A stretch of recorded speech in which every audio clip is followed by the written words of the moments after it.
Good afternoon. Welcome to the joint Metro North Railroad, Long Island Railroad Committee.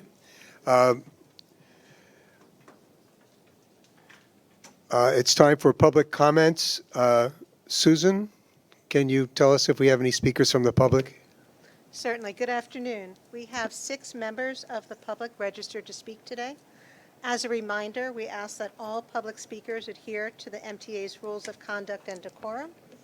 I would also like to remind our public speakers that in the interest of time and fairness, we will limit everyone to 2 minutes. Please be aware that there will be a warning beep to remind you that you have 30 seconds to conclude your remarks. And we have 3 in-person speakers and 2 live remote. We will probably alternate between them. So the first speaker will be Jason Anthony.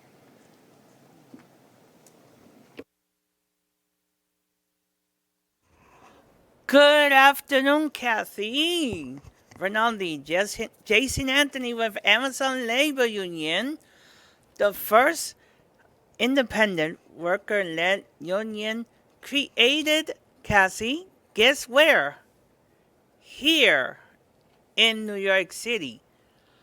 This month, I'm going to talk about track work because here's what commuters on both railroads experience when there's planned work.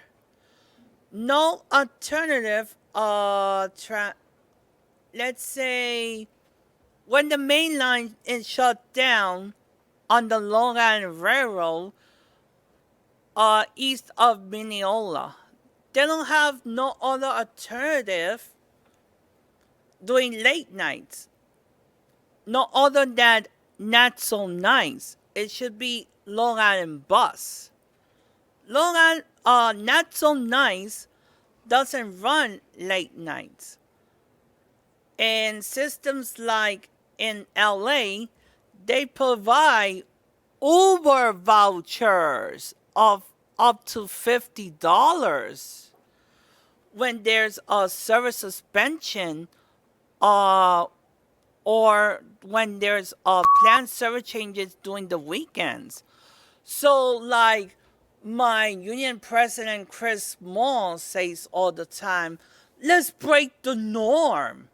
So Kathy, I would love you as the interim president of the Long Island Railroad and as the president of Metro North, break the norm and surprise me with something extraordinary for my commute when I take Metro North or the Long Island Railroad next time. And I'll see you guys on Wednesday. Thank you. Our next speaker is Charlton D'Souza. Good afternoon, everyone. Charlton D'Souza from Passengers United. So what I want to know, Kathy Rinaldi, is this. At Mineola, at the Long Island Railroad station there, what is the status of getting the elevators installed in that new pedestrian bridge that you guys are building? And then what is the status of getting the older elevators repaired? Because I've gotten a lot of complaints about that. And then we want to know about the shuttle buses, because Nice Bus is doing a horrible job running the shuttles. And also for Metro North, I have a question. I wanted to know with Metro North, when are the M8 cars for Shoreline East coming out? And will there be a Shoreline East express train that starts from New London and goes straight to Grand Central in the evenings or in the early mornings, when people are going out to the casinos out there in New London? It would be nice to have maybe 1 or 2 trains on the weekends that do that.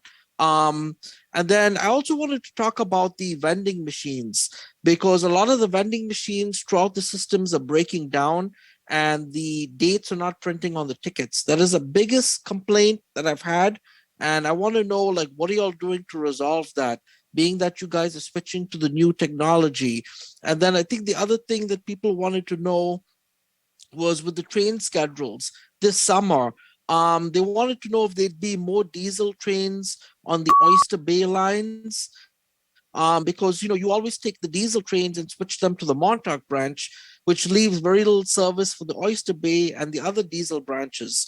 And are you guys getting trains from like Mark, down in Virginia or other companies for the summer's seasonal service? So please let us know about that. And otherwise, Kathy, I hope you'll come out and visit the Hollis station and do a tour with us. Thank you so much. Thank you. Our next speaker will be Murray Bowden.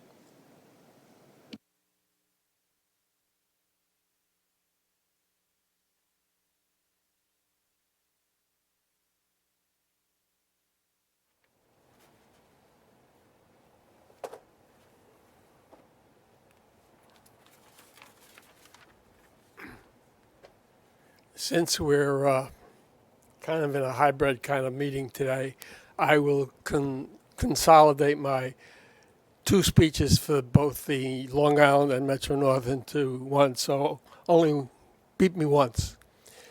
I was at New Jersey Transit last Tuesday in person, and I spoke about the fact that they have both traffic lights and flashing red lights at the same intersections in many places.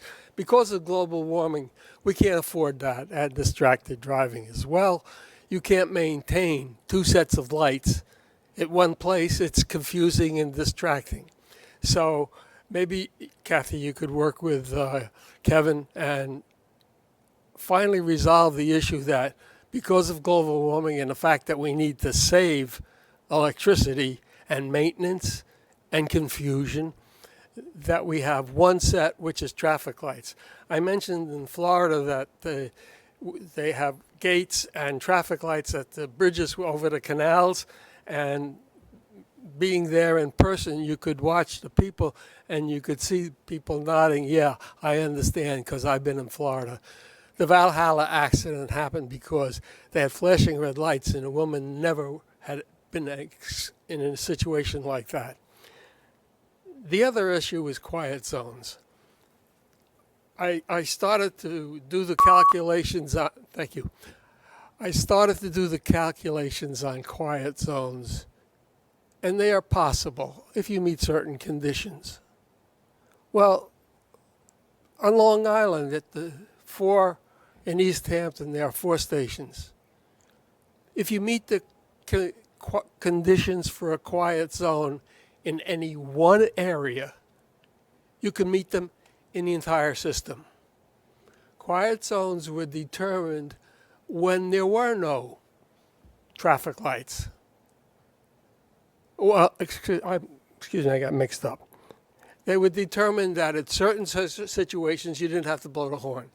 Today, at every station practically, it tells you there's going to be a train coming in 10 seconds, 20 seconds. So at any crossing, you could put up a sign, a siren that said, please step back, there's a train coming. Why we have it duplicate? I watch a lot of Western movies, the Old West. Everybody's standing around there, there's no station. Train blows the horn, comes in, everybody gets out of the way. And why are they using a crossbuck? Because that's the cheapest way. In the old days, you took 2 pieces of wood, you nailed them up and you put them up there and you got a railroad crossing. Today there are millions of people who have never seen a railroad crossing. And in Valhalla, when there was an accident and people were rerouted to a railroad crossing without a traffic light, you had a massive accident that cost multi-millions of dollars. It's time somebody looked at things that we've been doing for 50 years, and maybe it's time with the information age to stop doing them.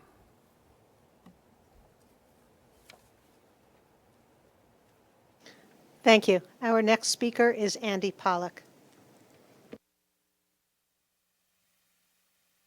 Good afternoon, Kathy. Good afternoon, everyone.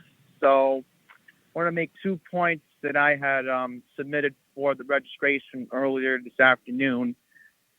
Number 1, I want to mention regarding M9 cars. I did speak at the November board meeting regarding how, it was a little bit of an inconvenience to realize that at Penn Station, when you have 8 cars, it's a little bit of a walk but I finally got the groove of it because given that I feel more comfortable waiting at Moynihan for a train instead of the 7th Avenue concourse, I realize now that all you got to do is just walk further down. It's just that simple. But I've been very happy with the M9. You know, I like how I can at least charge my phone in there because I do use my phone a lot for navigation in Manhattan. So that's a given. But yeah, that's the first point I wanted to make. Second point I wanted to make was I'm hoping in the next couple of weeks we're going to find out when the next round of mainline shutdowns are going to take place in June, because I may want to go into Garden City either on the weekend of June 14th or June 21st. And I was just wondering, you know, hopefully we'll have the half-hourly service from Queens Village, because many of you know I live in Fresh Meadows, and for me to get to the Queens Village station, it's just a quick ride on the Q88 bus. So yeah, that's pretty much it. That's all I have to say for now. So take care, and hopefully there will be some good news coming out in the May committee meetings, or maybe sooner than that. Take care. Thank you. Our next speaker is Bradley Brashears.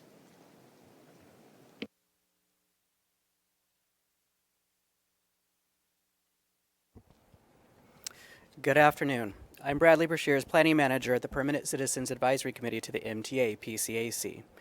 We are delighted to see that Bob Paley and his team are working hard to expand transit-oriented communities in the suburbs.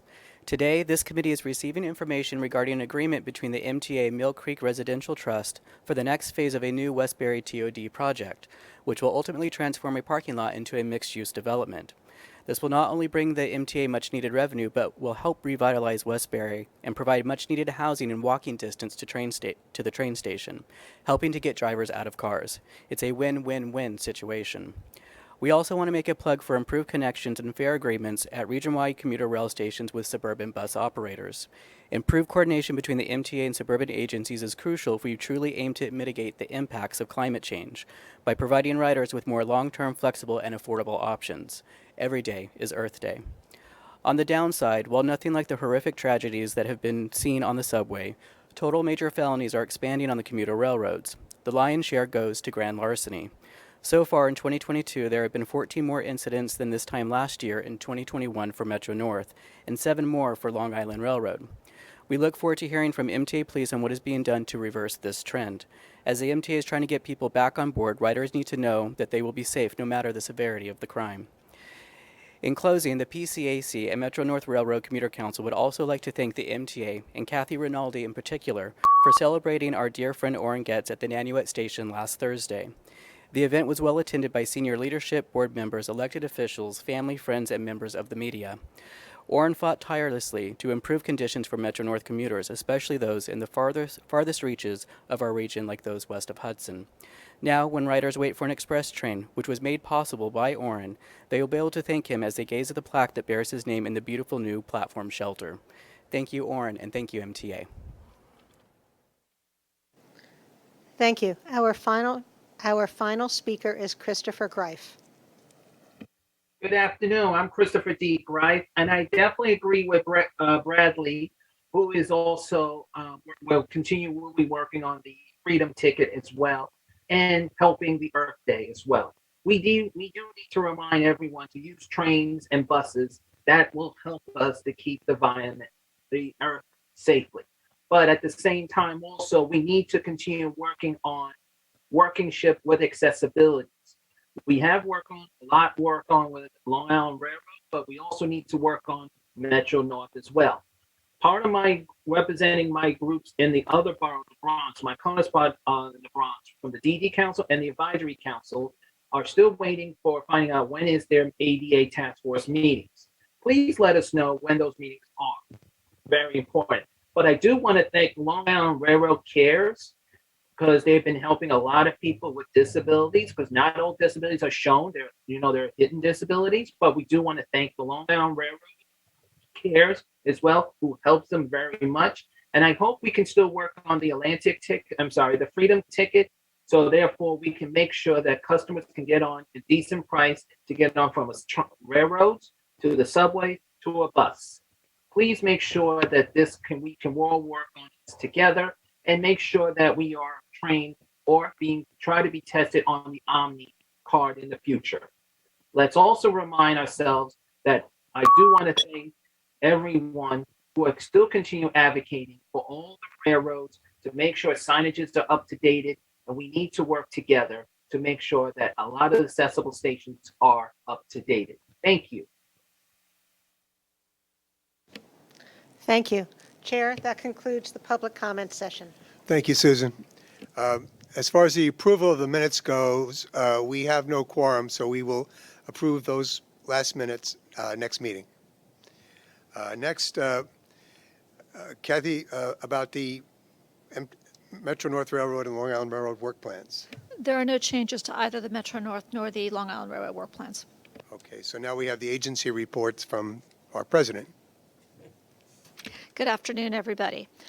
Yesterday, the Long Island Railroad celebrated a milestone with its 188th birthday. The Long Island Railroad was chartered in 1834, which makes it the oldest railroad in the U.S. still operating under the same name. Our history is long and storied, and we're grateful that we have the opportunity to keep New York moving. This year will be another one for the history books as we get ready for the opening of Long Island Railroad service at Grand Central and the usage of the third track on Long Island Railroad expansion. We're going to talk first about ridership on both railroads. There is in your materials today the annual ridership reports. Staff at both Metro North and Long Island have compiled their respective annual ridership reports, and I wanted to give you a little bit of a snapshot on the trends that we're seeing. We've been working alongside all the agencies at the MTA to bring ridership back, and I think it's good for this committee to understand where we've come up to this point and where we're at now. So we're going to start with Long Island. We're going to start with Metro North. Total Metro North annual ridership for 2021 was approximately 30.7 million. This brings us up by about 3.5 million more rides than the 27.1 million in 2020, which represents a 13% increase.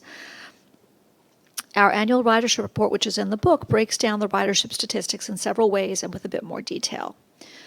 Looking at our 2022 ridership so far, the strong growth that we observed in February accelerated in March. For the second month in a row, ridership more than doubled from March 2021, reflecting not only the overall impact of vaccines, which became available later in 2021, and the resulting return to work policies, but also the further waning of the Omicron variant and the new 20-trip ticket that was introduced back in February. Year-over-year growth for February was 115.2%, and things picked up even more in March, with year-over-year growth at 128.1%. Recovery from Omicron and the availability of the 20-trip ticket also drove strong month-to-month growth, with March 2022 ridership 42.4% higher than February 2022. Our latest riderships at Metro North from just last week, Monday through Thursday of last week, were at a new high, 56.5% of our pre-COVID baseline. It was up 2.2% from the same 4 days the week before and up 6.5% over the same 4 days 2 weeks ago. We've also seen good Yankees ridership for the first 2 games of the 6-game homestand with an average of 2,500 fans on Friday and Saturday. Now looking at Long Island Railroad annual ridership. The total ridership for Long Island for 2021 was approximately 35 million customers, which represents a 16% increase from the 30.3 million in 2020. Ridership grew steadily over the course of 2021. We began the year at 24% compared to 2019 levels, but grew to a peak of 55% in November of 21. With the spike from the Omicron variant late in the year, ridership declined a bit to 48% of pre-COVID levels in December. As has been the case throughout the pandemic, weekends continue to show a more robust ridership recovery than weekdays, as many office workers continue to work remotely. As for 2020 year-to-date, March 2022 versus 2021, total ridership increased by 108.9% compared to March of 2021. When compared to March of 2019, total ridership decreased, which makes sense because the pandemic hit in March of 2019. The latest ridership figures at Long Island Railroad from last week, the Long Island Railroad experienced a slight ridership decrease last week. The average weekday ridership last week was 163,633 customers, which was slightly down from the week before, but was higher than 2 weeks ago and higher compared to 1 month ago. We attribute the decrease last week to lower ridership as the result of spring break and the holidays. Long Island Railroad saw extremely good Mets ridership for the April 15th home opener, with 5,988 customers, which includes arriving and departing fans. Ridership was also good for the second game of the homestand on April 16th, with 4,334 total customers arriving and departing. Next, let's talk a little bit about the fare promotions and ticket sales. If you look at Long Island, the Long Island Railroad's monthly ticket sales for March commutation were 37,378. February monthly ticket sales were 23,425. Long Island sold 190,250 city tickets from inception through March 31st, 2022. The number of city tickets sold from inception through yesterday, the 19th, was 321,584. Long Island Railroad sold 18,344 20-trip tickets through March 31st, and then the number sold from inception through yesterday was 26,922. Pivoting over to Metro North, monthly ticket sales for the commutation month of March were 28,878, up from February where it was 19,756. Metro North sold 57,189 city tickets through March 31st, 2022, and through yesterday was 99,793, so that's good to see. Metro North sold 21,265 20-trip tickets through March 31st. If you go through yesterday, 31,099. So we're getting a nice uptick on both railroads with that ticket instrument. Next, we're going to talk a little bit about performance. We're going to lead with Metro North. If you look at the month of March, Metro North's east of Hudson service operated above the annual 94% OTP goal at 98%. Year-to-date performance is above goal, also at 98%. On the Hudson line, OTP year-to-date is 98.4. No trains were canceled or terminated. Harlem line also 98.4. Again, no trains canceled or terminated. New Haven line 97.5. Year-to-date 97.5. 5 trains, which is 0.03%, were terminated. There were 3 major incidents in the month of March, which resulted in 138 delays. Starting on March 12th and continuing through the 14th, a local Con Ed power issue resulted in damage and disruption to the Metro North power supply between Woodlawn and Stamford on the New Haven line, which caused 77 delays. On March 17th, a circuit issue because of winter salting resulted in 45 delays. 45 delays on the Harlem line. And on March 30th, a trespasser incident east of Fairfield Metro on the New Haven line resulted in 16 delays. West of Hudson, service operated slightly below the 94% goal at 93.3%. Year-to-date also below goal at 92.8%. Pascack Valley was right at 93%. Port Jervis is at 93.7 for the month, 92.6 for the year. 0.43% of trains were canceled or terminated on the west of Hudson, 1 train on the Pascack Valley, 6 trains on the Port Jervis. Brief update on our maintenance work thus far on Metro North territory. Our maintenance of way forces, have installed 2,582 ties, 8.2 miles of rail, have replaced 6 switches and welded 314 rail joints.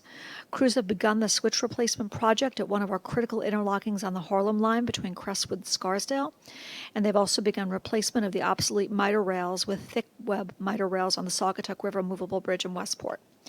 PTC testing and qualification of the M8s continue on the Shoreline East for tentative service by the end of May. Pivoting over to the Long Island, on-time performance for the month of March closed at 96.3%, which is above the monthly goal of 94%. 2022 year-to-date is 95.9, which is a decrease of 1/10 of 1 percentage point as compared to the same period last year.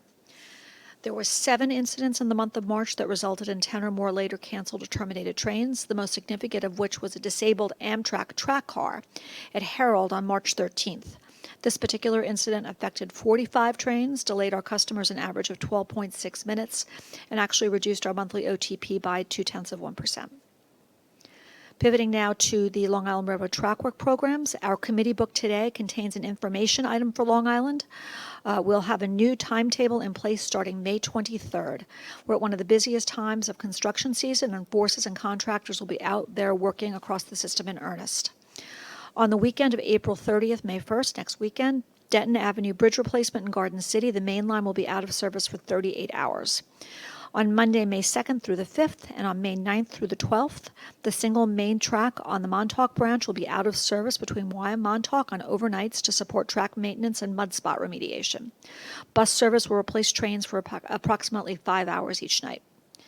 On Saturday, May 7th, one of two main tracks on the Montauk branch will be out of service from Jamaica to Valley Stream for rail replacement.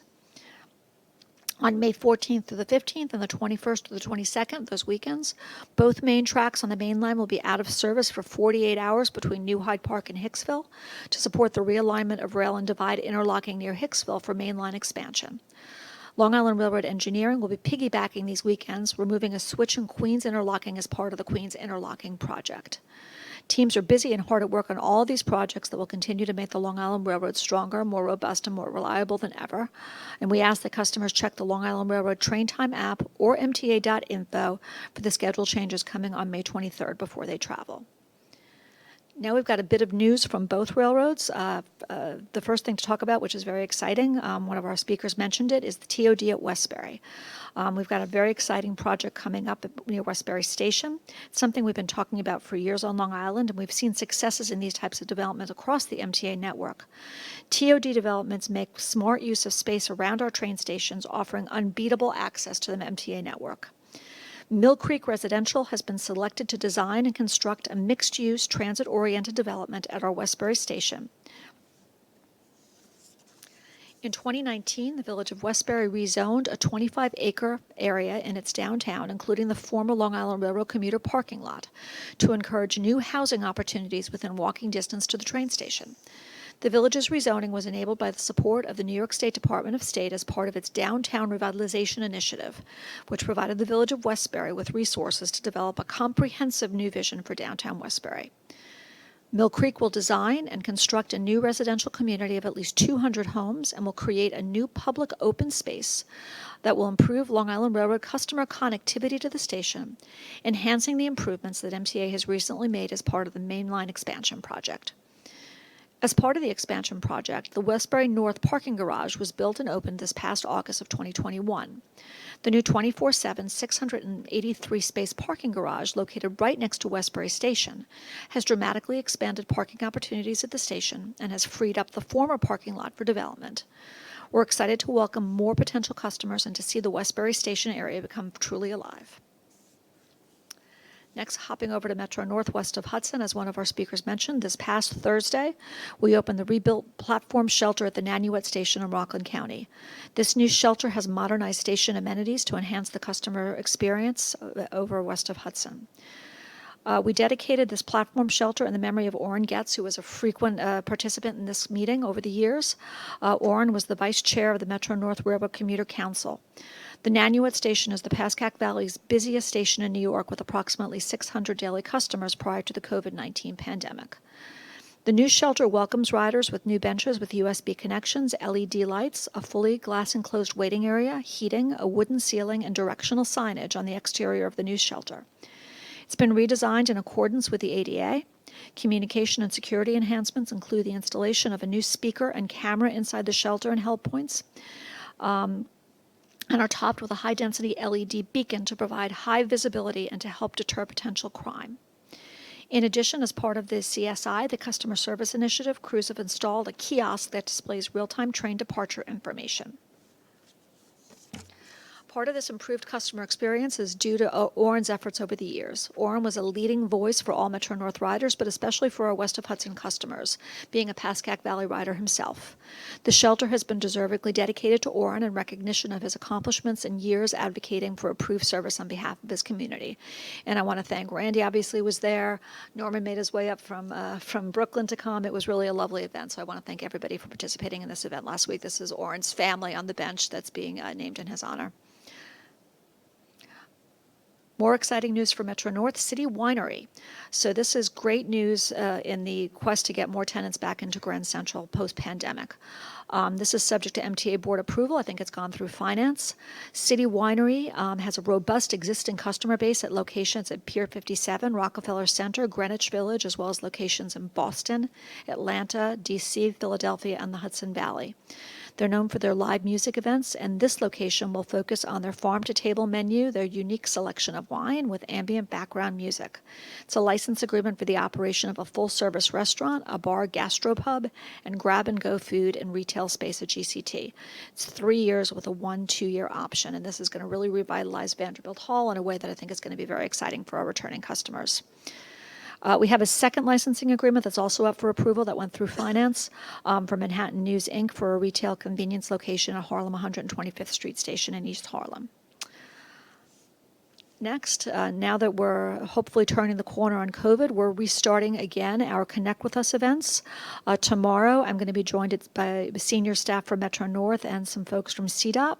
We'll be in Stamford Station from 7 a.m. to 9 a.m., and we're going to be in Hicksville on Thursday. Belmont service resumes for free for summer racing for free. People wish for spring racing season. We're getting ready for the spring racing season. 2-train service, 2 trains in, 2 trains out every Saturday starting April 30th through July 9th for a total of 14 race days. This is on top of the expanded Belmont Stakes Day service on the 11th. Finally, the M9 report. I wanted to acknowledge the State Controller's audit that was recently released with respect to the M9 procurement. I want to ensure this committee and our customers that since we started the M9 procurement, we've been taking every step possible to ensure quality product is received from Kawasaki. Our commitment to our customers was that we would never accept any piece of equipment that was not completely safe or ready for public transportation. Our M9 team has been on top of Kawasaki every step of the way, and our strategy continues to focus on ensuring that the cars are delivered as timely as possible, and we're constantly working alongside the manufacturer to mitigate any issues. I'm happy to say that the cars that we have accepted thus far have been overperforming past expectations, which is a very good thing for our customers. It's important to note that no safety issues have been identified, and we expect all cars to be delivered by the end of this year. That concludes my rather lengthy President's report, and I'm happy to answer any questions that the committee might have. Yeah, thank you for that report. Something that got overlooked, and I didn't want it to not be mentioned, is that when the shelter was being built, I asked the staff that instead of placing the ticket vending machines the way they normally were, which would be facing with the back to the tracks, and in the morning I've seen customers could struggle trying to see I said, turn the machines around so that there's no glare. Well, it was too late in the process already, so came up with an idea that could we put tinting on the windows, and guess what? They did. So that was really something very important that, and Ziona, I thank you for doing that we overlooked it, but it was really important that people would know that we did take that step, and it's now something, I guess, that you're going to look at at future installations to make sure ahead of time that we don't have to do that. Thank you again. No, we appreciate your eyes and ears on the ground, Randy, and we've communicated that to Ziona and her team. They were right on it, and it's going to be, it's those little things that make the experience that much better. So we appreciate you bringing that to our attention, and Ziona and her team for getting that taken care of. So thank you. Thank you for the shout out. Any other questions? Thank you very much, Kathy.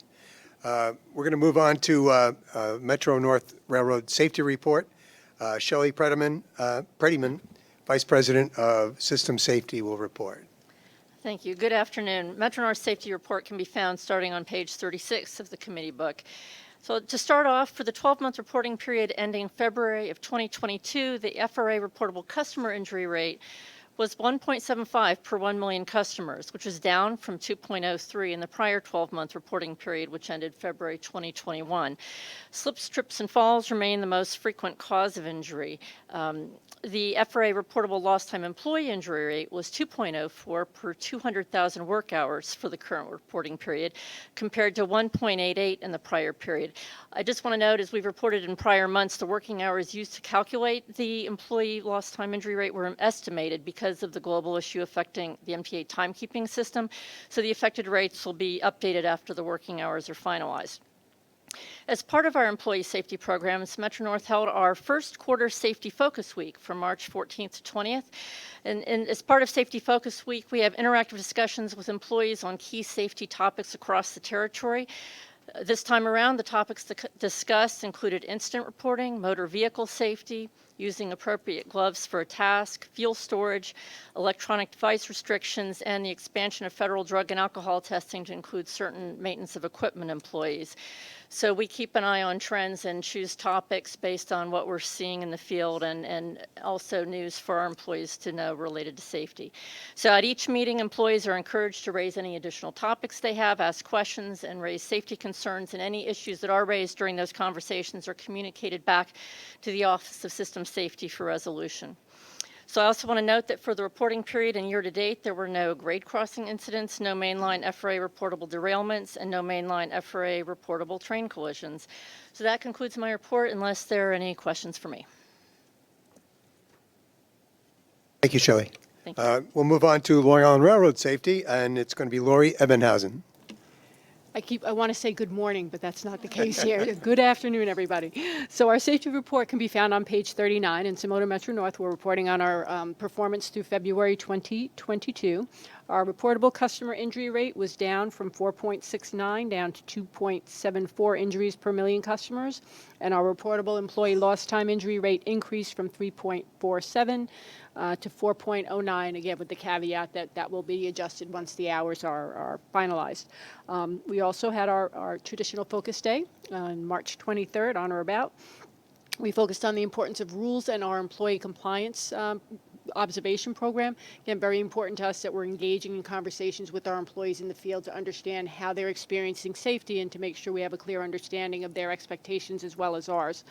We also focused on seasonal elements. You know, it's time now where we're getting into the insects and the plant season, so we wanted to make sure that our employees were aware of how to protect themselves and what we have available to them for their protection.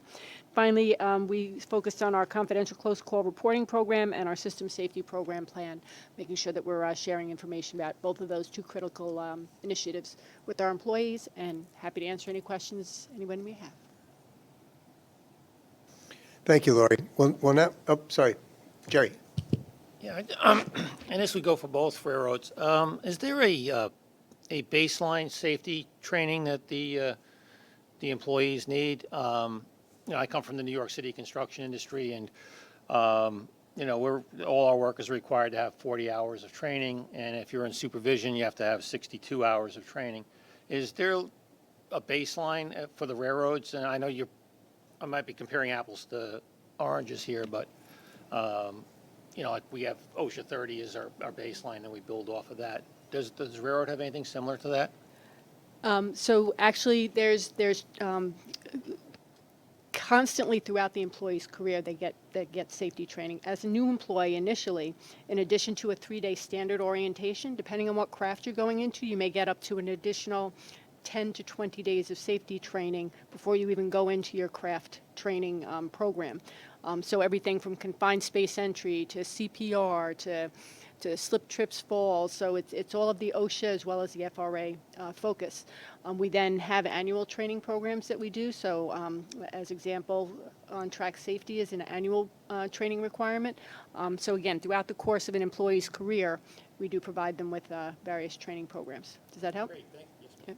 And we certainly have a similar situation at Metro North. And one thing that we have, for example, is a new employee safety orientation. So every single employee, whether you're going into a craft or not, goes through that orientation the day immediately after orientation. Then just as Lori described for Long Island Railroad, there's very extensive safety training within the individual crafts, including multi-day roadway worker protection training, and then the annual refreshers. So it is throughout your career, and certainly there's heavy safety training as the employees first come into the crafts.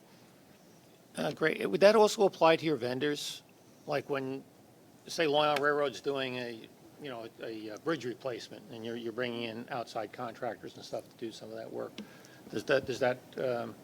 Are there requirements for them as well? Or? So the Federal Railroad Administration requires that we do a 214 on-track safety training, and that's also an annual requirement for any contractor that's going to be working on our property.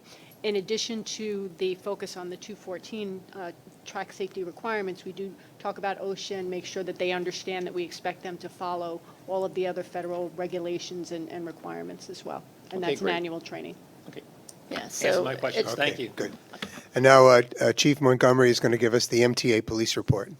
Oops, good afternoon. I'm just going to say good morning, too. Good afternoon. The MTA police report begins on page 42 in your booklet. For the month of March 2022, system-wide, MTA police saw an increase in 3 of the 7 major index crimes. The increases were noted in the categories of robbery, grand larceny, and felony assault, which when combined with the remaining 7 index crimes produced a total of 7 additional major index crimes for the month of March versus 2021. All right, system-wide robberies increased from 2 to 6 in 2022. Grand larcenies increased from 3 to 7. Felony assaults from 2 to 5, and burglary being the one area that decreased from 5 down to 1. Also, March of 2022, the arrests by MTA police increased from 45 to 95. Year to date, 2022-2021, the department saw an increase from 4 categories, 4 of the 7 categories in 2022. The robberies, like I said before, increased from 6 to 11. Grand larcenies went from 5 to 27, and felony assaults increased from 6 to 11. But year-to-date, the arrests also increased from January to the end of March, year-to-date comparison, 140 to 240. All right, in March, Long Island Railroad saw an increase of 2 of the 7 major index crimes being robbery, felony assaults. The robbery went up from 1 to 2. The felony assaults went from 1 to 4. Grand larceny dropped from 3 to 2. Year-to-date, robberies went from 2 to 5. Felony assaults went from 5 to 7, and of course the one homicide that's still currently under investigation, pending any further information from the District Attorney's Office and the Attorney General. All right, robberies. Hicksville Station, we had a reported robbery where the individual had forcibly had his cell phone snatched from his hand while descending down from the platform to the staircase level. This was classified as an attempted robbery as the complainant was able to obtain their phone back and the proceeds of the robbery were not taken away at that moment.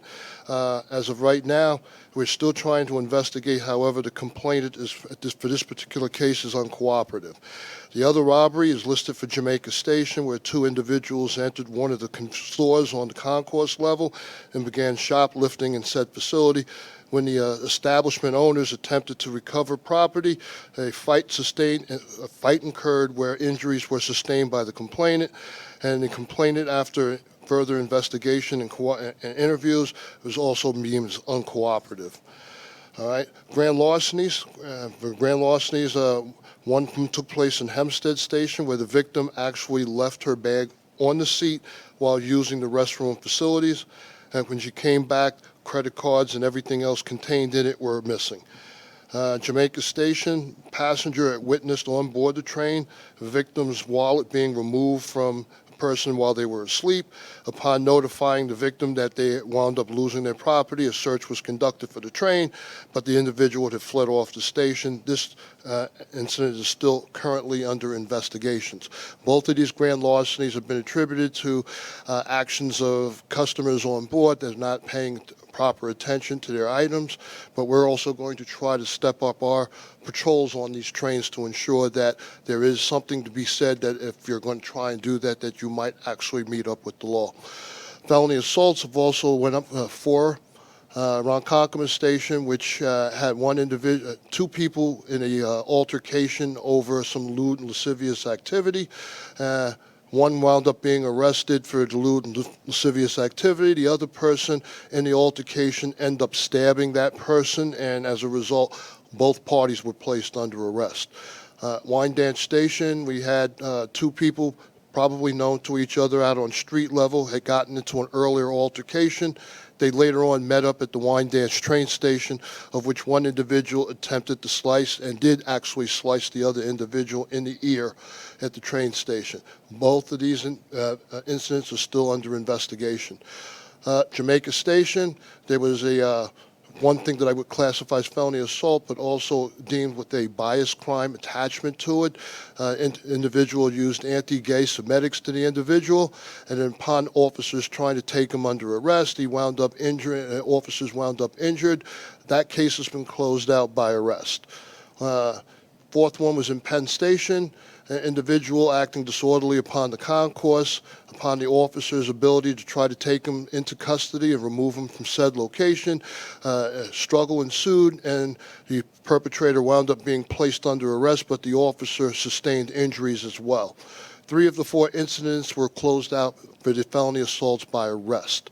For Long Island Railroad, it was 4 hate crimes for the month. As I mentioned previously, the first one was actually ended in arrest. It was from the anti-gay semantics that were uttered while the officers were trying to take the individual into custody. The other 3 are from criminal mischief, graffiti-type instances where they were either written on the seat or in the restroom of the Long Island Railroad train, and those are still currently under investigation.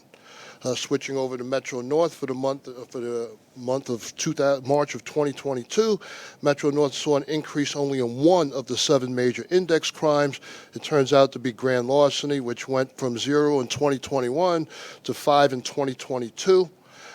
All 4 of those 5 incidents are all deemed to be from a commercial establishment, actually the same commercial establishment. So we're working with that commercial establishment to see about the reduction of grand larceny on that one. The 5th one that I've not mentioned to you is an unattended bag left on board a Metro North train in the cab, of which when the employee came back to retrieve their items, the credit cards were removed from the actual cab area and utilized. That case is still currently under investigation. Year to date, Metro North's crimes categories 2 of the 7 major indexes were increased. The increases were in felony assaults, and of course, as I just previously mentioned, grand larcenies, which went from 1 to 15. The increased from 4, and the year-to-date total increased from 4 to 26, or a plus 12. All right, I just mentioned the grand larceny stats over that, but the robberies, 1 robbery, and that robbery actually still pertains to the same commercial establishment where the individual threatened to use a firearm while stealing property out of said establishment. The individual was apprehended and placed under arrest. The 1 felony assault that we had for a disorderly customer refusing to pay his fare up in the Croton Harmon area. Upon trying to take him into custody for that, he wound up throwing punches and injuring the officer by punching him in the face. That too had the arrest made as well. Metro North had 1 crime, hate crime. It was an anti-Jewish graffiti situation with SWAT stickers being painted up in the actual men's room, Grand Central. This case still remains active at this time. As far as some issues that were brought up before, grand larcenies, as was mentioned earlier from one of the public speakers, that they indicated that grand larceny was on the rise. Some of the things that we're trying to institute, a lot of the grand larcenies that we had, some of them were on board the train. So we're going to actually do more additional train patrols. As of March, we've had a total of 3,311 train patrols for the month, and year to date we're at 8,176, and that's both systems combined. We'll continue to produce these train patrols to actually try to reduce any on-board situations, both that benefits not only in customer safety, it also includes crew safety, and we're also going to try to make those train patrols relevant in the areas of Babylon, Hicksville, Mineola on Long Island Railroad, Grand Central, 125, Fordham, Stamford, and Mount Vernon East on Metro North. Not only do we get the benefit of having officers on board the trains to work with our commuters, our customers, and our train employees, but the same benefit could happen by having the foot patrols when they go to change trains at these particular train stations, with the hopes that we can foster better safety relationships. And we also encourage our customers, if they see an officer on board the train, that they can have a conversation with them, provided that it doesn't take too long, because some train patrols have some short runs which may inhibit them from making a complete run of the whole entire train. But we always welcome customer comments and customer contacts, because the purpose is to keep our ridership coming back. With that said, that concludes my report, unless there's any other further questions. Regarding the murder that we had in Ronkonkoma, have you heard anything back from the Suffolk County Police? Have they made an arrest in that case yet? There is no arrest at this time. They're still being worked on with the Attorney General's office and the District Attorney's office in securing warrants. The individual that we are interested in, or individuals that we are interested in, there may be some issues that we may have to go beyond our regular jurisdiction for, and I can leave it at that, because Okay. it's still a pending investigation. All right. Thank you, sir. Chief Montgomery. You've been very busy, so thank you. Thank you. We're now going to move on to informational items. Kathy? Thank you. I'll go through the Metro North information items first. We've got the final review of the 2021 operating budget results, the 2021 annual ridership report, which I already mentioned, the license agreement with City Winery, the license agreement with Manhattan News, Inc. For the 125th Street location. Those are the Metro North information items. And then on the Long Island side, we've got, again, the final review of the operating budget results, the annual ridership report from 2021, and the May timetable change and track work programs, if anybody has any questions on those information items. So we'll now move on to procurements. Long Island Railroad does not have any procurements this month. There is one Metro North procurement, and I'm going to turn it over to Anthony Gardner to run us through. Yeah, sure. A point of procedure, since we're not voting on it, since we don't have a quorum, we're just doing this for public edification? Yeah, I mean, as you know, Neil, the votes of the committee are not binding anyway, We don't so have yeah. yeah, but we don't have, Yeah, so this is really more, it's not necessarily only to edify the public, it's to edify the committee members who might have any Absolutely. questions that they have, any question they might have about this particular PTC procurement. Yeah, thank you. Good afternoon. There is one procurement. It's a ratification of a 17-month federally funded miscellaneous service contract to the firm Alstom Signaling in the estimated amount of $15,155,850. The contract is for positive train control software upgrades, technical support, and field qualification services to enhance the automated train control and advanced civil speed enforcement systems installed on Metro-North's M8 railcar fleet. While Metro-North successfully met the December 31st, 2020 PTC federal mandate, Metro-North's M8 PTC safety plan was approved by the Federal Railroad Administration under the condition that Metro-North would implement a number of safety upgrades. Metro-North negotiated a contract directly with the equipment software provider Alstom, and as required, submitted its implementation plan and schedule for installation of these upgrades to the FRA in September 30th, 2021. May I have a vote for this procurement or move it? We're not going to vote on it Okay. at this meeting. Thank you. Jerry? Steal Neil's thunder. I think he has the same question I do. I don't know. You go first and I'll I'll go come first. after. I don't know if we have the same question. We just implemented positive train control recently, and now we're already going for upgrades to the software. It seems kind of quick. Could you just give us a brief explanation of? Sure, I think we can tag team. I'll start, and then Dave is here, and Anish is also here. So the M8 fleet is a little bit different from the rest of the Metro North fleet as well as the Long Island fleet in that it came with access when it was first procured many years ago. So we needed to, and that system, unlike the rest of the fleet, is an Alstom system, not a Siemens system. So we had a separate project going for the duration of the PTC project to do the necessary upgrades to the access system that the cars came with to give it full PTC functionality. We barreled towards the December 2020 deadline. We met the deadline, as Anthony indicated, but there were a number of open items that needed to be addressed. One of them relates to the testing that's currently underway at Shoreline East.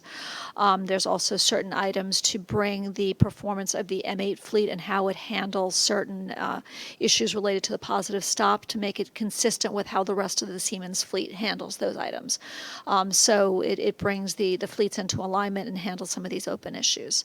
I think as we've talked about before, PTC, it's not a one and done thing. We're going to be continually upgrading it, updating it to make sure that it, remains safe, and also that there are a minimal number of disruptions to the operation. It needs to, we have it out there, certain things get discovered, we need to upgrade them, and it's sort of a continuing project.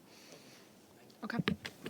I unfortunately vaguely remember the details of the M8 fleet separately, having spent far more time than I ever expected to on the topic. My question is a funding question.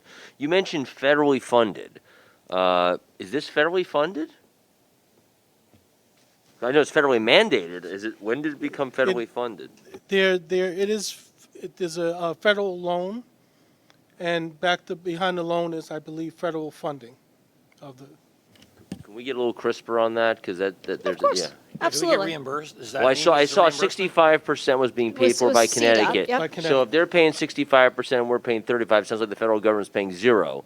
So I just want to get it underneath that a little bit because Sure. there was a loan, a modest loan if I recall, but I would not call that federally funded. I'd call that federally supported. Advanced. Yeah, Yeah, or we advanced. But can- yeah. I just want to get clarity Sure, because we just absolutely. voted in finance that we are paying for it. So if we're not paying for it, great. I'd love my reimbursement check.